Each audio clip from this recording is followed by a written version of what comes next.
Bonjour, bienvenue sur Perpétue Robert Naturopathe. Tantôt, j'ai essayé de faire le live et puis mon ordinateur ne fonctionnait pas pour une raison. Donc, excusez-moi du retard. Donc, là, je le fais sur mon cellulaire. OK. Donc, merci pour celles qui m'ont dit que ça ne marchait pas. Finalement, quand vous participez, ça aide beaucoup. OK, on va continuer avec le microbiote, son déséquilibre et ses troubles. OK, on a vu que le microbiote, c'est la composition de micro-organismes qui est dans notre corps. On voit que 90% de notre corps est composé de micro-organismes. Ça veut dire des bactéries, des virus, des levures, des champignons. Oui, des virus, hein? On nous fait croire que c'est l'ennemi, les bactéries, c'est l'ennemi, les microbes sont nos ennemis. Non, il y a de bonnes bactéries qui sont nos amis et de bons virus. On a besoin de ces virus. Salut Jérémy, merci de venir sur le live et merci de partager. Pour ceux et celles qui ne me connaissent pas, je suis Perpétue Robert, je suis naturopathe et j'aide les gens à rétablir leur santé de façon naturelle, sans produits chimiques, de façon naturelle complètement. OK?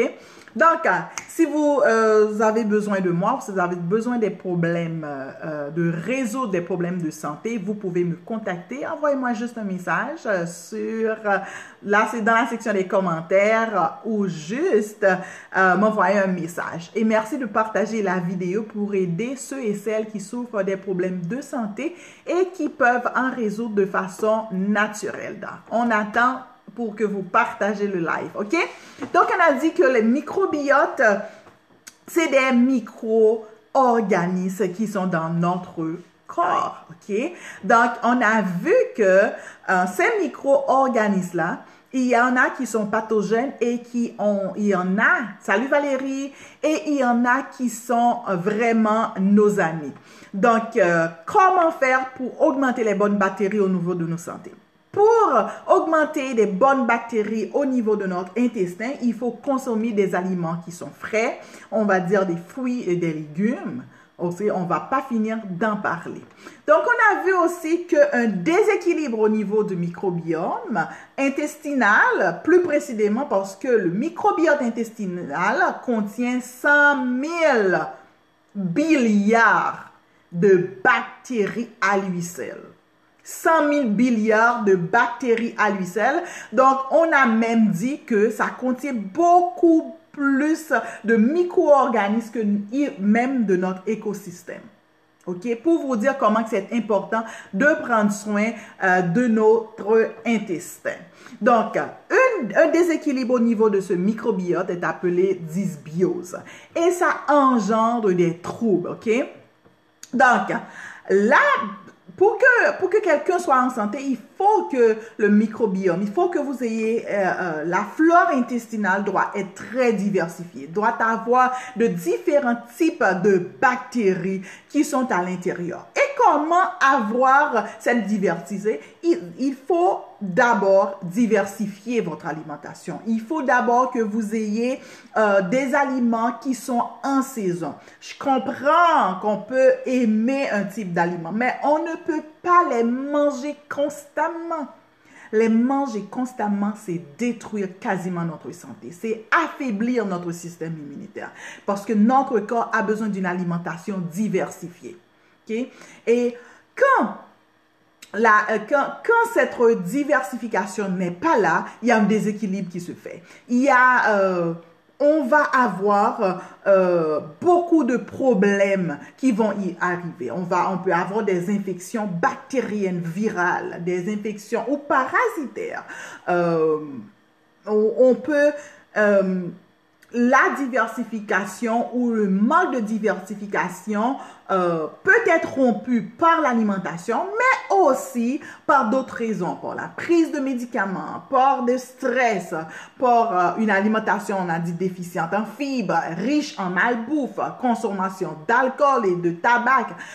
On peut avoir aussi des infections bactériennes, virales ou parasitaires, un changement brutal dans l'alimentation. Là, on va parler le déséquilibre va se mettre. Et ce déséquilibre amène des troubles dans des endroits difficiles. Par exemple, des gens qui, ça peut amener un problème au niveau du pancréas. Par exemple, on va avoir un diabète de type 2. On sait qu'il y a une maladie chronique qui est due à la manque de production ou à une mauvaise utilisation de l'insuline. L'insuline qui est en fait une hormone qui régule la glycémie. Et il peut y avoir aussi d'autres facteurs environnementaux qui fait en fait que le microbiote intestinal a des problèmes, ok? Mais plus particulièrement, c'est un manque, c'est dans le mode de vie qui fait en sorte que les microbiotes a des problèmes. Ok? Salut Yolène! Et qu'on sait bien que dans le cas de diabète de type 2 est associé au mode de vie. Ok? Diabète de type 2, c'est majoritairement, c'est un problème de mode de vie. C'est un problème d'alimentation riche en gras et en sucre. Et je veux que vous compreniez, quand je dis riche en gras et en sucre, ce n'est pas le sucre blanc en tant que tel. Oui, le sucre blanc, c'est majoritairement un gros problème parce qu'on le trouve partout maintenant. Même dans le pain qu'on fait, les gens mettent du sucre blanc. Mais quand je parle de sucre, ce n'est pas seulement le sucre blanc dont je parle. Je parle de vos riz, je parle de vos spaghettis, je parle de vos jus que vous consommez. Et majoritairement, c'est pas des jus, des fruits, hein, des fruits frais que je parle. Mais vous savez, les fruits que vous achetez qui sont pasteurisés, ça donne des problèmes. Donc, majoritairement, c'est un problème d'alimentation, votre diabète, ok? Ensuite, certains lipides aussi donnent des problèmes, ok? Les problèmes des gras saturés, ok? Les problèmes de gras saturés donnent un problème de diabète. Très lié. Ok, ça veut dire que quand on fait frire nos alimentations, quand on utilise beaucoup même nos pains, parce que quand les gens font le pain, qu'est-ce qui arrive? Ils mettent beaucoup d'huile dans le pain. Et ces pains-là vont passer au four, vont être réchauffés. Donc, ce mauvais gras, plus la farine qu'on utilise, fait en sorte que ça va monter notre taux d'insuline. En fait, ça va faire en sorte que le pancréas fait comme un yo-yo. Tu sais, ça monte et ça descend, ça monte et ça descend. Et va causer à la longue des problèmes de résistance à l'insuline. D'abord, vous allez avoir des problèmes d'inflammation, ok, causés à la suite des désordres métaboliques.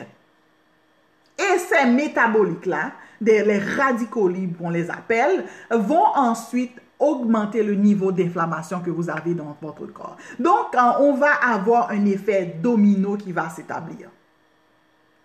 C'est un effet domino. Ça veut dire quelque chose est déclenché, boum, et tout de suite, tout ce qui vient après va influencer des autres organes ou va déclencher le problème dans les autres organes. Et on a remarqué que tous ces problèmes, de ces diabétiques-là, majoritairement de ces diabétiques ont une dysbiose. Donc, on va voir que dans au niveau du microbiome, il y a un déséquilibre qui est là. Il y a un déséquilibre qui est installé. Donc, c'est ça. Donc, le diabète est causé par le déséquilibre. Il va avoir une inflammation et on va avoir un problème de domino.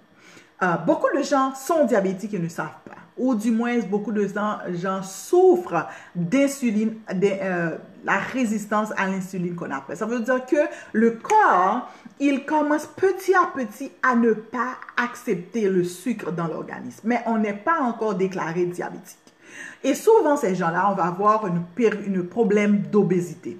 Ça veut dire qu'il va avoir une augmentation de la masse adipeuse, que ce soit au niveau du ventre, que ce soit, c'est souvent au niveau abdominal qu'on va voir que ce taux de gras va s'installer. OK? Donc, et cela, l'obésité a un impact direct sur la santé et l'espérance de vie. Sur la santé et l'espérance de vie de la personne. Okay? Et là encore, on a remarqué que la flore intestinale du patient obèse est modifiée. La flore intestinale du patient qui a un surplus de foie n'est pas ce qu'il devrait être. Et ce qui arrive, on le compare beaucoup avec la flore intestinale de quelqu'un qui ne souffre pas d'obésité, qui est mince, et on voit la différence. Donc, je sais que beaucoup de gens vont dire, ah, mais c'est génétique, ah, ma mère était comme ça, ou mon père était comme ça, ou dans ma famille, il y a l'obésité. Je sais, j'en ai parlé aussi, que quand le bébé naissant hérite du microbiome de sa mère. Le bébé naissant va hériter des bactéries de sa mère. Et si la mère avait un manque de diversité de ces bactéries, donc le bébé, imagine que le bébé, il va hériter de ce manque de diversification-là. Et surtout que si le bébé n'est pas allaité ou le bébé va être allaité par du lait maternisé, donc là, les bactéries vont encore moindre. Et si le bébé était né par césarienne, ça lui prend au moins 3 ans pour avoir une microbiome intestinale, une flore intestinale stable. Donc, vous comprenez que le microbiote est primordial. La bonne nouvelle, c'est qu'on est capable de rétablir cette microbiome-là. Ça va prendre du temps pour certaines personnes, dépendant du manque, dépendant jusqu'à comment, cette diversité-là était pauvre. On est capable de le rétablir. Donc, et à part l'obésité, un problème au niveau de la flore intestinale cause aussi des maladies de foie. Oh oui, des maladies de foie. Donc, il y a des degrés de sévérité qui vont de la stéatose bénigne, qui est réversible, en carcinoma hépatocellulaire, c'est-à-dire qu'on parle de cancer du foie. Donc, on a aussi l'inflammation hépatique, on a l'hépatique, on a la fibrose, on a la cirrhose. Toutes ces maladies-là sont souvent asymptomatiques quand elles ne sont pas graves. D'où l'importance de faire ou de nettoyer constamment ou de renforcer nos organes. En passant, si vous avez besoin de renforcer vos organes, si vous avez besoin de nettoyage intestinal, qui est important parce que pour repeupler l'organisme, pour repeupler la flore intestinale, il faut le nettoyer d'abord parce que on sait que pour avoir une meilleure absorption de ce qu'on consomme, il faut nettoyer les intestins d'abord. Et quand on a fini de nettoyer les intestins, là, on peut prendre des choses pour augmenter, repopulariser, on va dire, la flore intestinale et ensuite, au fur et à mesure, renforcer les organes vitaux. Comme étant donné, on parlait des maladies de foie comme l'hépatite, la fibrose, la cirrhose, qui sont très asymptomatiques. Donc, on peut prendre maintenant des choses qui peuvent nous aider à renforcer le foie. Bien que majoritairement, le facteur le plus risqué, le plus connu qui est associé à la maladie de foie, c'est l'alcool. Et si vous buvez de l'alcool, les gens, oh, je ne suis pas alcoolique, oh, je ne suis pas alcoolique. Mais oui, je sais que vous n'êtes pas alcoolique, mais votre vin que vous buvez d'une base régulière, ça fait des petits dommages que tu ne sais pas. Et ces petits dons-là, comment est-ce qu'on va les voir? Un petit bouton par-ci, par-là, ok. Sur la peau, ok. Oh, une petite inflammation, une petite bobo, j'ai mal à la tête, ou je sens ci, je sens ça. C'est des petites choses comme ça. Pourtant, ce sont des signes que c'est des signes que le corps nous donne que ça va pas bien. Salut Eugénia, salut Fritz, salut Anthony. Donc, c'est des petits bobos que le corps nous dit et on ne se rend pas compte que ce sont des messages que le corps est en train d'envoyer. OK? Donc, l'obésité, le surplus de poids, ça passe aussi par un problème de foie. Le corps, il n'est pas capable de fournir suffisamment des enzymes ou des hormones pour nous aider à perdre du poids. OK? Donc, ils ont vu qu'un déséquilibre au niveau du microbiote intestinal serait également la cause de certains problèmes de foie. Salut Audeline, merci. Hein? Oui, donc un déséquilibre au niveau du microbiome peut être fait en sorte que vous avez un problème d'obésité, un problème de foie. Okay? Donc, et il y a des façons pour rétablir le déséquilibre. Donc, il y a des prébiotiques. Des prébiotiques, les gens parlent souvent il y a probiotiques, mais aussi il y a des prébiotiques. Et les prébiotiques, qu'est-ce qu'ils sont? Les prébiotiques, c'est quelque chose qui aide le corps à favoriser un environnement pour que ces bactéries-là puissent se populariser. Parce qu'il y a les probiotiques qui aident, c'est là qu'on recolonise le système digestif, ok?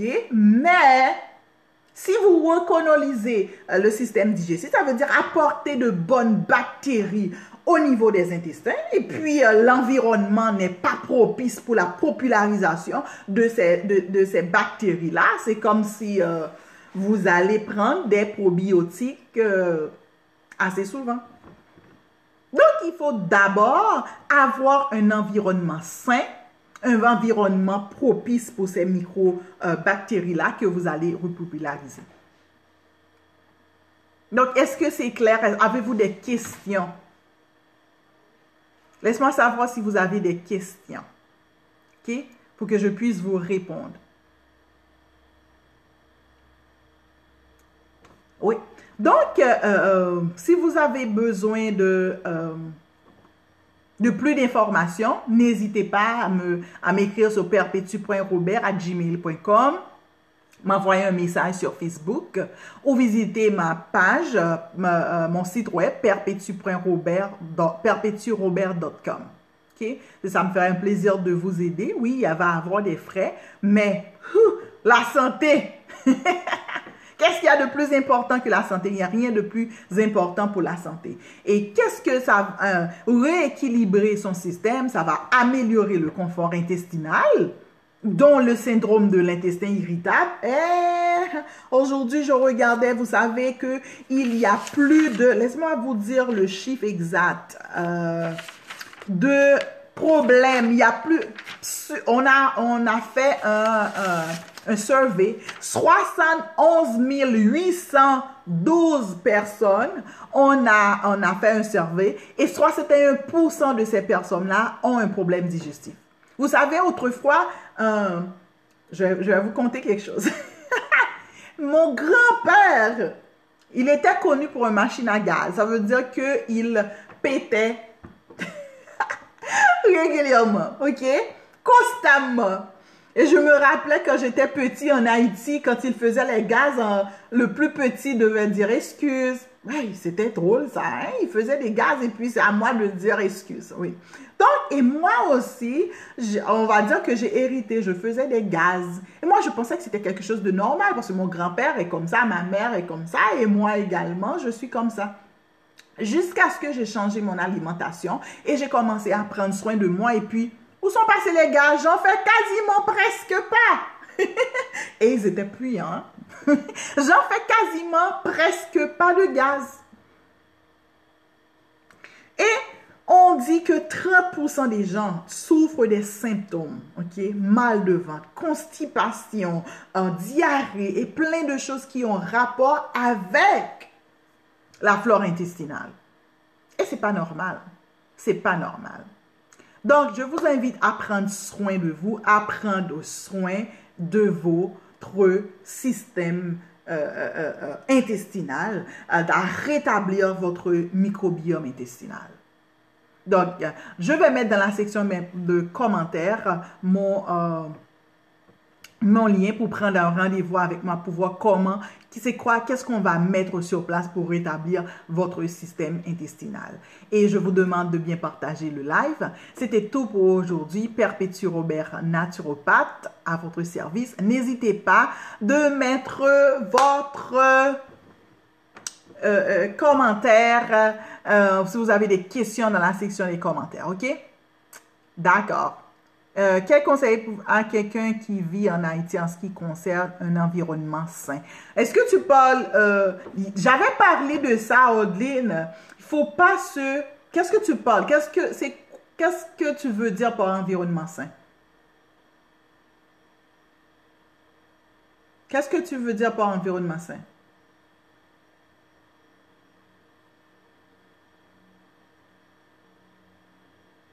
Hein?